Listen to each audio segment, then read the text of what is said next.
Trump cuts off Iran's lifeline through a route that connects it to Russia and China, while a shocking explosion in Chinese territory has already left 28 dead, and the war once again hits points that affect trade, energy, and power. This Thursday, what have I done? No reports coming from That Iranian pointed out that this is it. States. United States, I don't know. The Aktekai Railway in Golestan. A structure that has become a sensitive piece in the land corridor used to connect China to Iran and to keep one open.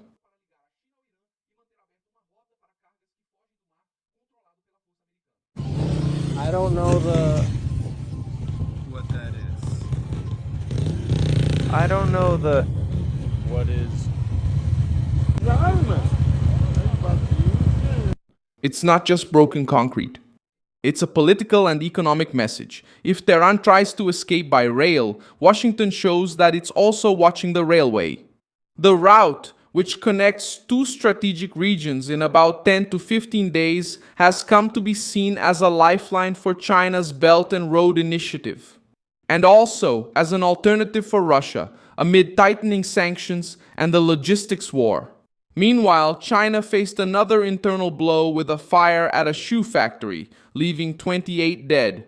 The same day also saw the burial of Khamenei in Mashhad, threats against Trump in the streets, American military movements in the Gulf, reports about a downed MQ-9 drone, and Israel continuing its hunt for names linked to Hamas in Gaza. What did Trump really hit? Why does this bridge affect Russia and China? How is Iran trying to react? Has Centenas lost control? I'll tell you all about it in a moment. If you like this kind of straightforward and no-nonsense content, consider subscribing because we have videos like this every day. The attack in Golestan hit a railway bridge located in northern Iran, in an area that has gained importance because it connects the Iranian network to cargo corridors coming from Central Asia. the bridge was brought down By a transit plane. Hello, with The attack in Golestan hit a bridge there. The structure is believed to have been hit by a United States cruise missile. The political damage was heavy because the bridge is part of a network Tehran was trying to keep outside the reach of the maritime blockade. The Aktekai Bridge became the center of the crisis because Iran relied on the railway to reduce its dependence on Gulf ports.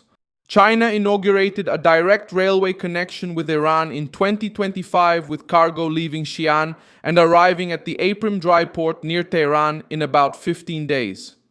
This route reduced transportation time compared to the traditional sea route and gave Beijing a land alternative within its Belt and Road Initiative. That's where the attack gains strength. When the ports are under pressure, the railway becomes the way out. When the railway is hit, that way out takes a hit too.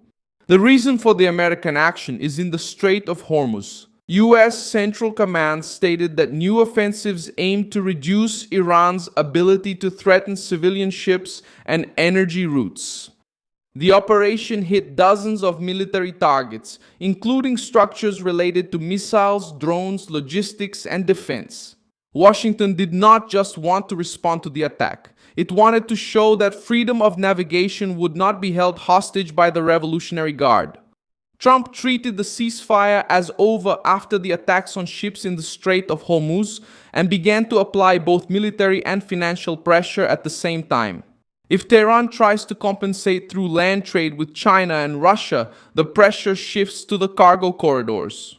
It's an economic warfare without announcing an occupation. The target makes it clear that Washington is not just looking at bases and launches, but at the network that keeps the regime breathing. Reports pointed to fighter jets, tanker planes, and AWACS early warning aircraft operating from Allied bases in the Middle East, with attention to Jordan, Qatar, Saudi Arabia, the United Arab Emirates, and Bahrain. This deployment shows readiness to sustain attacks and protect aircraft. For Tehran, the message is unsettling. The encirclement comes from a network of allies around the Gulf. Retired Vice Admiral Robert Howard appeared in the analyses as a voice that sums up this new moment. He assessed that Trump realized Iran doesn't usually give in just to military force and that now he could use financial power. When you listen to the president, do you think he has adopted your point of view that they can't be trusted, have no legitimate goals, and need to be stopped? No doubt, Brian, and my phone didn't stop ringing yesterday with all my Iranian contacts. Everyone is celebrating. They know about the opportunity the president has. His use of force really reaffirmed that. It also showed how weak the Iranians are since they didn't respond. And everyone knew in the end from the historical context that Iran never captured anything. They always worked to strengthen their position, their financial status, and the president understands that. I think he came to that conclusion, and this first step of reestablishing the blockade is a fundamental component of that. Now he can use all the elements of power, not just military power, but especially financial power. This interpretation matches the pressure on oil, ports, banks, land routes, and logistical capacity. Iran tried to turn Khamenei's funeral into an act of political strength. In Mashhad, crowds attended the burial of the deceased leader, while banners and chants for revenge against Trump appeared during the ceremony.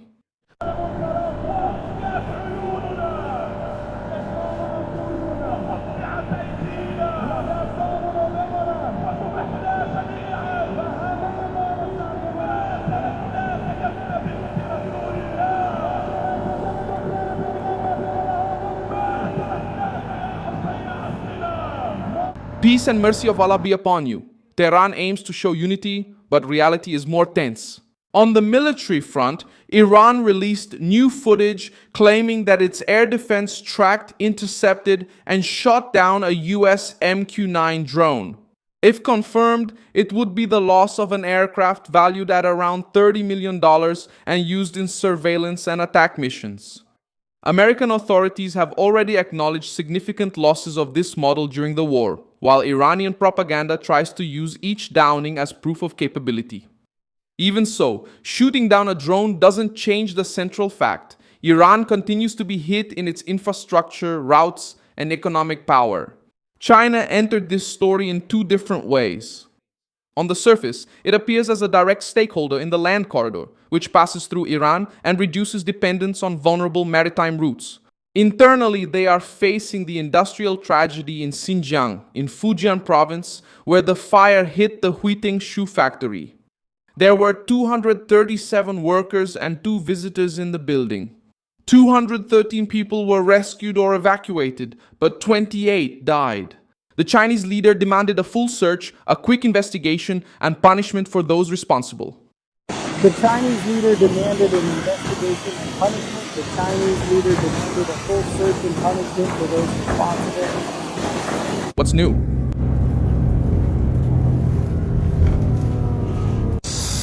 What is the OEDO? What is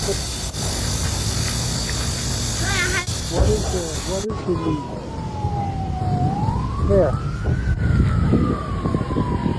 The owner of the factory and other managers were detained, and the company's accounts were frozen.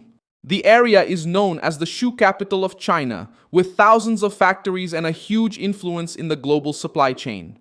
The fire exposed a problem that Beijing has been trying to control for years: rapid growth, intense production, and industrial safety not always keeping pace. While China tries to maintain its influence abroad with railways, ports, and agreements, a tragedy on its own territory reminds us that the human cost of production can also turn into a political crisis. In Gaza, Israel continued operations against Hamas-linked targets, even while international attention was focused on Iran. An Israeli attack on a vehicle in Gaza City killed Mohammed al-Wahidi, a Palestinian official connected to the Egyptian aid branch in Gaza, and he was responsible for organizing public World Cup broadcasts for local residents.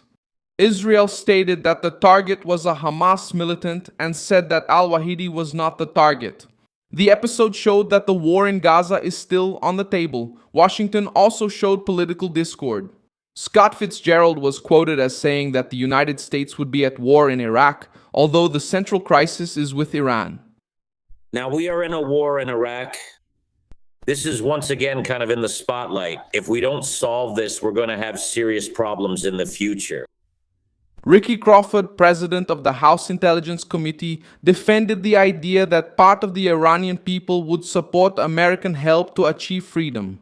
You see these manufactured crowds supporting the regime in Tehran, but I don't believe in that propaganda. I think the Iranian people support the United States intervening and helping them achieve freedom. And I think that's the path we need to follow. Of course, the Iranian people thank President Trump. It's all over social media. The attack on the bridge, the pressure in the Strait of Hormuz, the pressure on oil, and military moves around the Gulf amount to a pressure campaign. Tehran can shout in the streets, display a downed drone, and gather crowds at funerals. But every route that gets hit makes the regime's survival more expensive. China and Russia are watching because the problem also reaches them. When the corridor that connects Xi'an to Tehran comes under threat, Beijing realizes that its alternative route is not protected. When Russia uses the same passage to move cargo, Moscow realizes that the shortcut can also be cut off. Iran built alternatives because it knew that the sea could be controlled by the United States. Now it finds that the land route can also become a target when it starts supporting the regime and its allies. Thank you very much for watching this video until the end. Support our project and contribute financially using the Pix key shown on your screen. We are an independent channel dedicated to telling you the truth and keeping you informed. Your contribution helps us keep going.